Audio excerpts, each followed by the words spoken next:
پاکستان کی تاریخ میں ایسے کئی افسوسناک واقعات پیش آئے ہیں جب انصاف پر مبنی فیصلے دینے پر کسی جج کو قتل کر دیا گیا، کسی کو زندہ جلانے کی کوشش کی گئی، کسی پر چیمبر میں حملہ کیا گیا تو کوئی دھمکیوں کی وجہ سے ملک بدری پر مجبور ہو گیا۔ لیکن جسٹس قاضی فائز عیسیٰ جیسے منصف بھی ہیں جو تمام تر دباؤ اور دھمکیوں کے باوجود سچائی کا علم بلند کیے ہوئے ہیں۔ یاد رہے کہ جسٹس قاضی فائز عیسیٰ کی اہلیہ سرینا عیسیٰ نے اسلام آباد کے ایک تھانے میں درخواست جمع کرائی تھی کہ ان کے شوہر کو قتل کی دھمکیاں دی جا رہی ہیں، جس پر سپریم کورٹ نے از خود نوٹس بھی لیا۔ یہ کوئی پہلا موقع نہیں کہ پاکستان میں کسی اعلیٰ عدلیہ کے جج کو موت کی دھمکی دی گئی ہو۔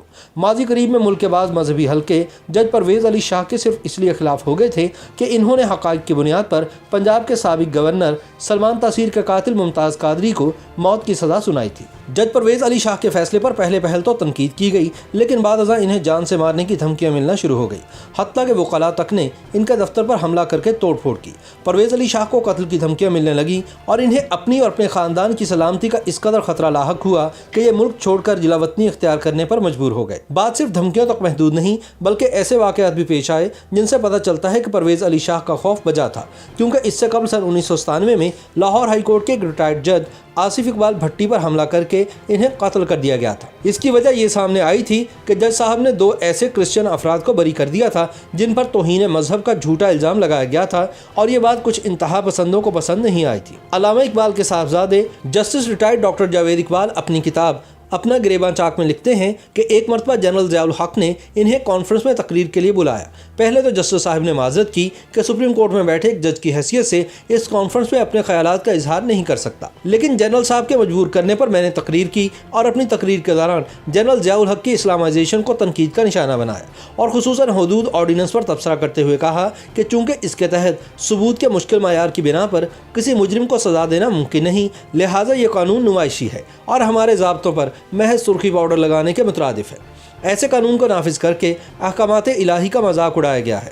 تقریر کے اختتام پر علماء کرام نے شور و غل کیا کہ گزشتہ 1400 سالوں میں کسی کو یہ کہنے کی جرت نہیں ہوئی کہ احکام الہی کو قلعدم کرا دیا جائے۔ میں نے اس پر وضاحت دی کہ میرا یہ مطلب نہیں، تاہم چند دنوں بعد مجھے گمنام خطوط موصول ہونا شروع ہو گئے کہ تم نے اللہ کے قوانین کو قلعدم قرار دیا ہے، لہٰذا اس کی عدالت میں تمہیں موت کی سزا مل چکی ہے، بس تم فلاں دن کا سورج چڑھتے نہ دیکھ سکو گے، وغیرہ وغیرہ۔ جب میں نے متعلقہ حکام کو اس بابت آگاہ کیا تو انہوں نے میری سیکیورٹی بڑھا دی۔ سن 1970 کی دہائی میں پاکستان کے چیف جسٹس رہنے والے جسٹس ایس اے رحمان کو اگرتلہ سازش کیس کی سماعت کے لیے سربراہ بنایا گیا۔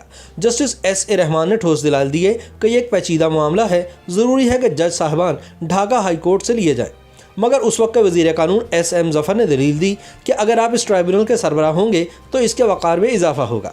جسٹس صاحب نے دلیل سے اتفاق کرتے ہوئے ٹرائبیونل کی سربراہی قبول کر لی۔ جسٹس ایس اے رحمان مقدمے کی سماعت کے لیے ڈھاکہ جاتے اور کئی روز وہیں قیام کرتے۔ اکتوبر سن 1968 میں ایوب خان نے اپنی 10 سالہ ترقی کا جشن منایا، جس پر عوام کے اندر شدید رد عمل پیدا ہوا۔ دیکھتے ہی دیکھتے راولپنڈی سمیت پورے ملک میں ہنگامے پھوٹ پڑے۔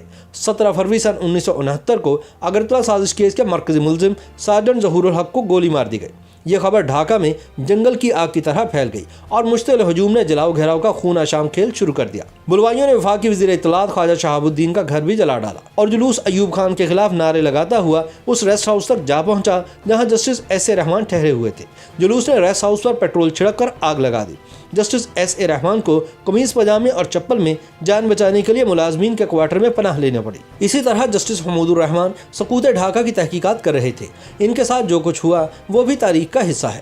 بدقسمتی سے پاکستان میں سن 1958 سے عدلیہ کے غروب کی داستان شروع ہوتی ہے۔ عدلیہ دراصل آئین کی مخلوقات میں سے ہے، اگر آئین ہی معطل کر دیا جائے تو پھر عدلیہ کی بالادستی کا بھی خاتمہ ہو جاتا ہے۔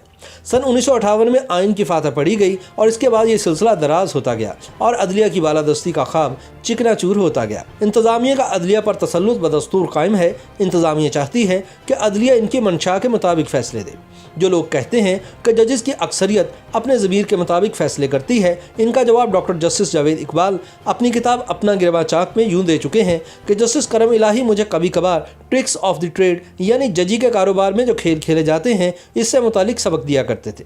میرے پوچھنے پر فرمایا کہ دستور سے متعلق فیصلے جج کے ضمیر کے مطابق نہیں ہوتے بلکہ وقتی مصلحت کے تحت کیے جاتے ہیں۔ ایسے کیسز میں تو میں ہمیشہ 2 فیصلے تیار کر کے رکھتا ہوں، ایک حکومت کے حق میں اور دوسرا اس کے خلاف۔ جو وقت کی مصلحت ہو اس کے مطابق مثبت یا منفی فیصلہ سنا دیتا ہوں۔